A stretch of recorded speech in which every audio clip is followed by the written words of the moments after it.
Since 2019, True Crime South Africa has been telling the stories of the victims of violent crime in South Africa. The podcast is independent. That means no big or even little corporates fund it. And that's just the way I like it. And it's the only independent podcast in South Africa that consistently charts in the top 10. Keeping a podcast like this going is time-consuming. And for the most part, it remains a one-woman process. It's me. I'm the one woman. You, yes you, are the reason this podcast continues to flourish and help bring in tips on missing person and cold cases. If you'd like to help keep the show running, please consider supporting our sponsors, signing up to Patreon or PayPal, follow the show on the socials, as the kids say, and share it with your fellow partners in crime. You can find our social links and learn more about our sponsors at True Crime South Africa/donate. Shout out to this week's Patreon and PayPal superstars. A huge thank you goes out to Juanette Kruger, Isel Goos, Samantha, Cindy, Frans Vermaak, Cody C., David G., Tulani Koza, Kamo Sentler, Melanie, Carmen, Warren, Mario Monroe, Pauline, Narina Dreyer, Yana Lawrence, Bulelwa, Talana Lowe, and Ria DeVet for your support on Patreon. Thank you so much, everyone. Patreon supporters get one additional exclusive episode a month, a shout-out on the pod, and other exclusive content, including Q&As with me as and when it's available. It's a minimum of $1 a month. I think you should do it. Please. And thank you. Keba. Welcome to True Crime South Africa. I'm Nicole Engelbrecht, and you're listening to a Spotlight Minisode. If you've only been listening to the podcast for a short while, you might not even know what a Spotlight Minisode is, because I haven't done one in a really long time. But just like I kicked my own butt back into gear on covering a missing persons case last week, which I also hadn't done in a very long time, I decided that this week I'd head back into minisodes too. If you haven't heard a Spotlight Minisode before, I essentially use them to talk about cases that are in the news at the moment and other related true crime topics. So let's get into it. The following episode may contain sensitive material, including descriptions of violence, sexual assault, or graphic descriptions of injuries to victims. If you feel you may be triggered by such material, please consider this before accessing our content. To access trauma counseling or services, please see the helpline information on our show notes. The first recent case I want to discuss is one I feel like many of us could probably resonate with.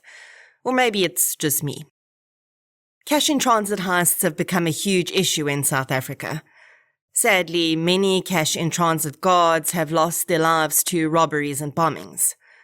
A while back, we got a bit of a glimpse into what cash-in-transit guards often have to deal with when a video of a guard expertly navigating his van out of an attempted robbery went viral on the internet. The driver, Leo Prinsloo, is a former member of the SAPS task force, and he became an internet sensation for his cool demeanor while he and his colleague were literally under fire on the road. Unfortunately, this isn't always the case for these guards, and it's very common for these vans to be bombed while driving and for the occupants to die in the process. Of course, one of the most vulnerable points for any cash-in-transit van team is going to be when they stop, either to collect or deliver cash.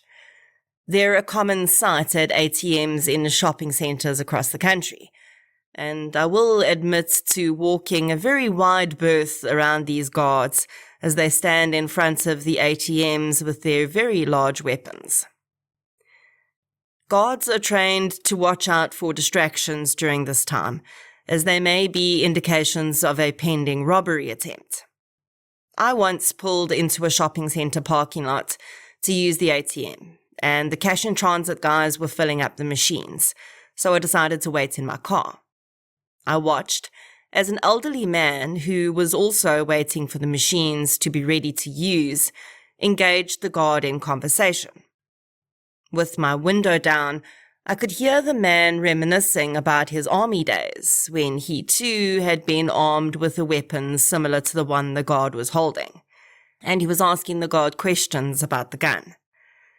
Surprisingly, the guard seemed quite open to the conversation at first, smiling and chatting with the elderly man.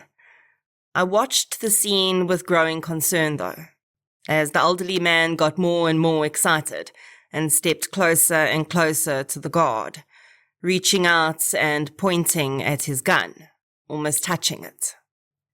The guard clearly became concerned and took a big step back at the height of the older man's excitement. He boomed the word, "Sir," at the man, which immediately stopped him in his tracks, and I think he suddenly realized how close he was to the guard. By that point, I was holding my breath and really just wanted to drive away and not witness what might happen if the elderly man actually reached out for the weapon in his blind enthusiasm. But also, I had no idea if I suddenly started my car, if that would only make the situation worse. As the guard put an end to the interaction, the older man smiled wanly, backed off and stood a good distance away until the guards were finished loading. I finally let out a breath I'd been holding pretty much the whole time. I've thought about this incident a few times since then, mostly about the excitement on the elderly man's face as he reminisced about his army years, and how, in a second, that excitement could have turned deadly. I thought about that guard, too. How he undoubtedly initially didn't think the old man to be any threat, and was happy to engage. But how, at one point, that assumption actually put his life in immense jeopardy, as the older man had him completely pinned in a corner. I thought about this incident again this week, when I saw that a cash and transit guard had been charged with murder after shooting a civilian at an ATM. On the 4th of October, a cash and transit team pulled up to the ATMs at Jabulani Mall in Soweto. There was a queue at the ATM, and one of the guards allegedly asked the people to make way so that he could access the ATM. Everyone seemingly complied except for one man, who insisted he was in a hurry and wanted to complete his transaction before the guards loaded cash into the ATM. The Gauteng police spokesperson said that a scuffle had ensued between the guard and the man, and, quote, "In the process, the trigger of the firearm was pulled and the bullets hit the patron," end quote. Sadly, the man passed away at the scene. The guard was arrested and charged with murder. He is yet to appear in court, so he's not been named. Of course, the fact that there have been 217 cash-in-transit heists between January and August this year has been raised, and some experts say that after the facts are assessed, it may be determined that the guard had acted with the appropriate use of force if he felt his life was in danger.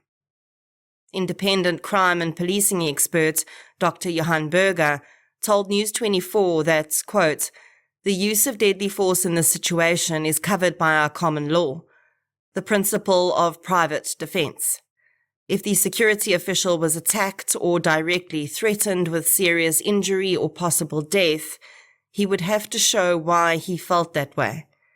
He will also have to show that the threat was imminent, that he had no other choice, and that his use of force was proportional to the threat he faced," end quote. Another expert, Calvin Rafadi, strongly feels that there were many other avenues that could have been explored before the trigger was pulled. He quite rightly says that it's entirely possible that the person could have been deaf or living with some mental health issue which had led him to refuse to comply. And if the man was not armed and hadn't attempted to take the weapon away from the guard, He couldn't see how that level of force could be acceptable. In addition, people in private service, such as these guards, don't actually have any authority over members of the public. They do have a duty to protect the money they're carrying, but not complying with their instructions, if you're not directly threatening their safety or their cash, is not an offence in any way. Of course, a full investigation will now be required, which likely and hopefully will include CCTV footage from that ATM, which should show exactly what happened. Only time will tell, but it's truly very sad that someone lost their life over a seemingly small incident. The next case I want to discuss is another like that of Gerard Ackerman, who was recently convicted of over 700 charges related to running a child sex ring, including rape, human trafficking, and possession of child pornography, or the preferable term, child abuse material. He was sentenced to 12 life sentences. I've mentioned this case briefly before in other episodes and do plan to cover it in its entirety, but I do want to wait for all the connected investigations around this case to be completed first.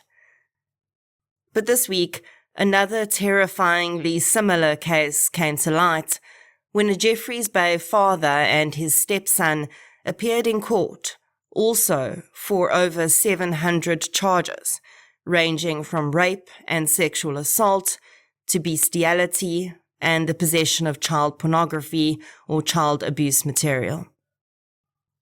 It is very likely that the identity of the pair will be withheld throughout this case, as sadly many of the charges relate to victims who are related to the pair. This past Wednesday, the 55-year-old father appeared in court on his own, and the court was advised that his co-accused, his 20-year-old stepson, is in hospital for an unknown reason.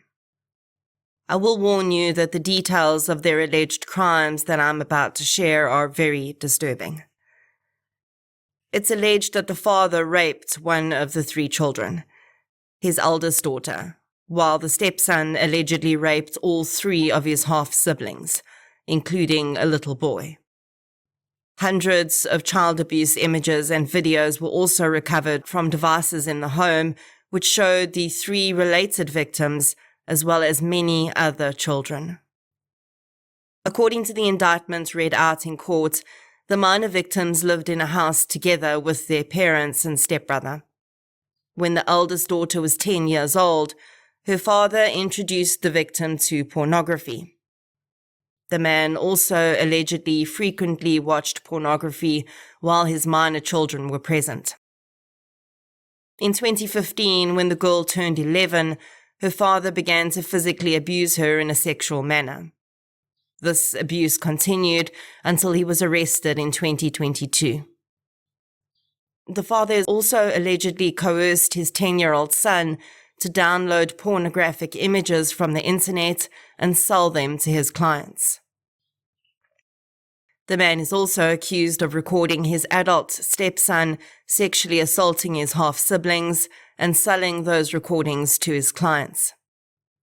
The 20-year-old stepson is also facing charges of having raped an unnamed adult male victim, as well as an unnamed disabled adult female. It's believed that the 2 men were arrested after the oldest daughter in the family informed an aunt about what was happening in the home, and that woman reported the case to the police. The mother of the minor victims was also arrested, as it has emerged that she was well aware of what was taking place and had failed to report the incidents. When she discovered that her stepdaughter had informed her aunt of the crimes, the woman also allegedly informed her partner, the 55-year-old man, that police would be investigating him soon. This may have resulted in some evidence being destroyed before police could obtain an arrest warrant. The woman entered into a plea deal with the state earlier this year. She pleaded guilty to the charges against her and received a suspended sentence, but her children have been removed from her care. It's unknown as to whether she'll testify in the trial of the other accused. I am so glad that the family member to whom the victim reported the abuse actually took action and did not question or try to remedy things from inside the family, as is so often the case. It must have taken a huge amount of courage for that young lady to speak about what was happening, and she truly is a hero to herself and her 3 minor step-siblings. Cases like this, while sickening and devastating, are extremely important to mapping out what is a truly complex network of child abuse material creators and distributors in this country and across the world. It's very likely that many of this individual's so-called clients were not in South Africa. Sadly, people from other countries will often target individuals in less resourced countries or countries where the exchange rate to the dollar is high, as they're able to purchase more material and make greater demands for the type of child abuse material they want to purchase when they have the upper hand financially. Every time I hear about a case like this, I think about the interview I did with Colonel Kirsten Clark about digital sex crimes. If you haven't listened to that yet, I highly recommend it. She talks a bit about some of her investigations related to digital sex crimes involving minors, how you can protect yourself and your children. Here's hoping that these 2 accused, should they be found guilty, will get as many, if not more, life sentences than Ackerman did. The last case I want to talk about today is really quite bizarre and very gruesome. On Tuesday this week, a passerby stumbled upon a shocking scene in Beacon Valley in Cape Town. The decapitated body of an as yet unidentified man was found on a sidewalk, and his head was found nearby in a gift bag. Sadly, before police could cordon off the scene, photographs and video were taken of the body by members of the public and circulated on social media, which could only have horrendous results if the family of the victim were to see them. There have been allegations that the dumping of the body was done strategically, as the place where the victim was found was not where they were killed, and that it is likely the victim was killed a few days before they were placed out in the open.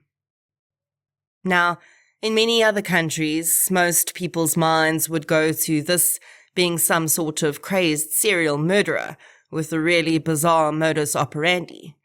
But in countries, and particularly this province, where gangs and organized crime are extremely prevalent, it's far more likely that this was a gang-related murder. The way in which the victim was left is likely intended to dehumanize him even further and send a message to others.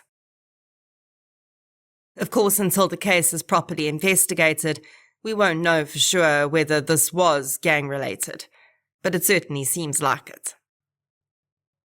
Another related headline that crossed our paths this week spoke to the issue of gang-related and organized crime-related activity in our country, and especially in the Western Cape, when it was announced that more than 100 people had been murdered in the space of just a week in the Western Cape alone. Many of these murders appeared to be related to gang or organized crime activity, including one just around the corner from my house, where a hitman on a motorcycle opened fire on a vehicle in Montague Gardens in peak hour traffic, killing the occupants and causing that victim to crash into oncoming traffic. The victim in that case is alleged to have been involved in construction contracts, and we do know that the so-called construction mafia have become an enormous problem in this province in the last few years. All of these events this week were just topped off by the announcement of the arrest of the alleged 28th gang leader Ralph Stanfield and his wife Nicole Johnson. The pair were arrested at their Constantia home earlier in the week, and Stanfield was released on bail, while Johnson thus far remains in custody. Allegations have been made in the past about Johnson's possible involvement in construction-related organized crime. Now, when I've discussed organized and gang-related crime in the past, I've often referenced this feeling that many have about these issues seemingly not being relevant to the ordinary citizen on the street. When these incidents happened this week, I saw that feeling come up again on social media, with people saying things like, "You live by the sword, you die by the sword," distancing themselves from what they believe is someone else's problem. But for the people who were in the cars surrounding the one that was shot at the other day, and the vehicles the victim crashed into, the world of alleged organized and gang-related crime suddenly became terrifyingly pertinent to their lives. You could be driving to work at 8 a.m. on an ordinary Tuesday morning and suddenly find yourself next to a car being driven by a person who has a hit out on their lives. Then it's very relevant to you. Less dramatically, so-called construction mafia syndicates are putting already stretched infrastructure at even further risk by essentially ensuring that any qualified non-criminal company is too scared to even tender for work, and projects are going to syndicates who likely aren't the best people for the job, just so the gangs and crime bosses can get their cut. For inspectors and those issuing building permits, this has become a deadly job. In February this year, 48-year-old City of Cape Town employee Wendy Kloppers was gunned down outside a building site in Delft. It's alleged that this murder was a case of mistaken identity, with Kloppers being mistaken for a woman who'd won a construction bid against a criminal syndicate. And while that scenario is bad enough, how long is it until the people responsible for issuing permits and choosing successful bidders are also targeted if they refuse to be bribed? So while it might be easy for us to scroll past these stories with a shrug of our shoulders, we really shouldn't. If you ever go out in public, and even if you don't, you are most certainly being directly impacted by gang-related and organized crime syndicates. I've got an interview that I'll be releasing in a few weeks about financial crimes, and I spoke to an international expert about just how deep the rabbit holes go in terms of some of these really high-level crimes affecting every single South African in multiple ways. And that is your Spotlight Minisode for the week. I'll be back next week with a full case episode. If you'd like to hear more victim-focused true crime content, please subscribe to True Crime South Africa on Spotify or the platform you're using to listen right now. If you're looking for something still related to real-life stories, but often with a more positive slant, you can check out my new podcast series, I Lived Through This. You can follow both podcasts on social media. We're on Facebook, Twitter, and Instagram. I'll be back next week with another episode. Until then, thank you for your support, and I'll chat to you soon.